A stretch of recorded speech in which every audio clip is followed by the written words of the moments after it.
This is Melissa the Poet, your diamond in the rough in the city, still looking pretty. Coming to you guys today with a coronavirus quarantine video. My usual videos, food for thought, story time, poetry. And this is a mini mukbang. Shout out to Grubhub for bringing me my food. My favorite meal from McDonald's, which is a filet of fish, fries, and a tropic berry Sprite. But to be honest with you guys, today it's not about the mini mukbang. But I want to thank you, Grubhub, for being fast and on your grind and get my food here quickly. That's all good. Today's conversation is about George Floyd, the man that was choked to death with a knee by an officer, while other officers stood around and watched. Now, for me, I can't speak to why other people would stand there. It's all in a person's character and what they're willing to endure for what they do. God is their judges, not me. But I'm grateful that we will get justice, because in many other cases in the past, we have not seen justice. Rodney King and Trayvon Martin, what happened to that boy, even though it wasn't by a cop, it was by someone acting as if. George Zimmerman. Just all the injustices that we face as African Americans.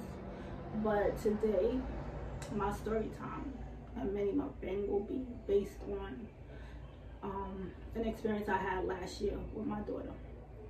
Basically, I was pulled over going to BBQs. And my daughter was within a block of going to BBQs. As I passed the overpass, I hear the sirens. Instantly, I'm not thinking it's me because we got up the highway. I'm like, not even doing anything. But I had pull over. So when the officer tells me to pull over, I'm like, for lack of a better word, what the F? What do you want? I'm hungry. I'm looking forward to my meal. I'm about to pull over and park with my daughter. What do you really want? So by the time the officer comes to my window, I'm like, excuse me, officer, what am I being pulled over for? So the officer is like, oh, you were on your cell phone. Now, I can't tell you guys that I've ever been as pissed off as I was in that moment. I've had another situation happen where I was lied on, but this particular instance, I'm pissed off because I was not on my cell phone. I'm gonna call my daughter, who sees I'm not on my cell phone. You honestly pulled me over and set up on my cell phone, and then you turned around and tried to make your story true by asking me to give you my cell phone.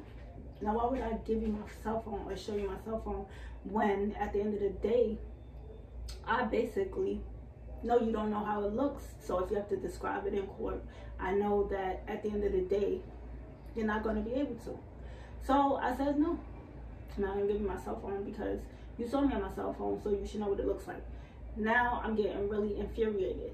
At the moment in time that this is happening, I'm boiling. I want to curse her out. I want to flip out. But my daughter says to me, Mommy, don't do that. She said, Mommy, she has a gun. She said, calm down because she can hurt you. So she goes to write the ticket, because I tell her, at the end of the day, I know the job, I know the routine. If you're going to write the ticket, then write the ticket. Otherwise, keep it moving. So with that being said, she did go send our partner back with the ticket. The two of them are laughing. I read a Bible verse because at that moment I need some peace. I need just a minute to say, okay, I gotta calm down. And I'm not strong enough in this moment. I need God, because not only are you pulling me over, humiliating me when I'm going to eat, but you're also doing it in front of my daughter. Something that will stick with her for a lifetime. Knowing that her mom didn't do something and she's under scrutiny, could possibly be hurt, could scare my daughter in a later instance. So at the end of the day, I get the ticket. We go to court. I beat the ticket. The judge says there's no way from where you were facing you could have seen this woman on the cell phone. I believe she was not only not on her cell phone, but it's ridiculous that she has to be here fighting the ticket for being on her cell phone. You and I both know the truth. That's it. Ticket thrown out. Miss, you don't even have to say anything. All I can say is thank God I believe in the power of prayer, and I believe in God because I prayed from that whole time. I wrote a poem about it. I was infuriated. I talked to my daughter. I'm thankful she is a very mature young lady because she put her mother in a better place.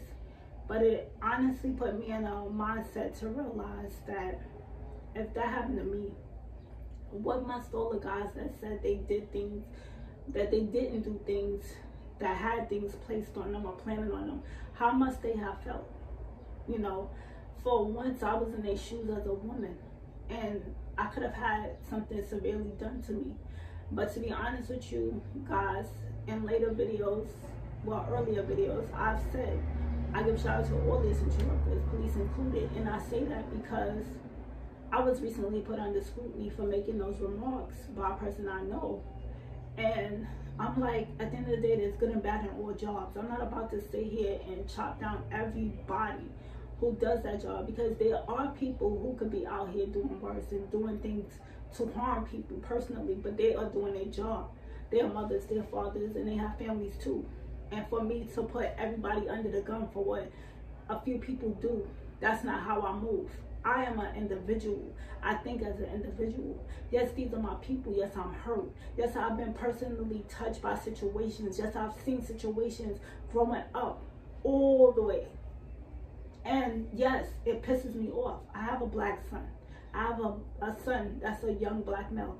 Yes, I am fearful for him. Yes, I think about my father when he leaves my place and goes home. Yes, I think about the men I grew up with and knew my whole life. Yes, I think about my uncles and all my family members. But for one instant, you have to realize that life is not a balanced scale. That's why justice is blind sometimes and uneven. Because sometimes it's corrupted.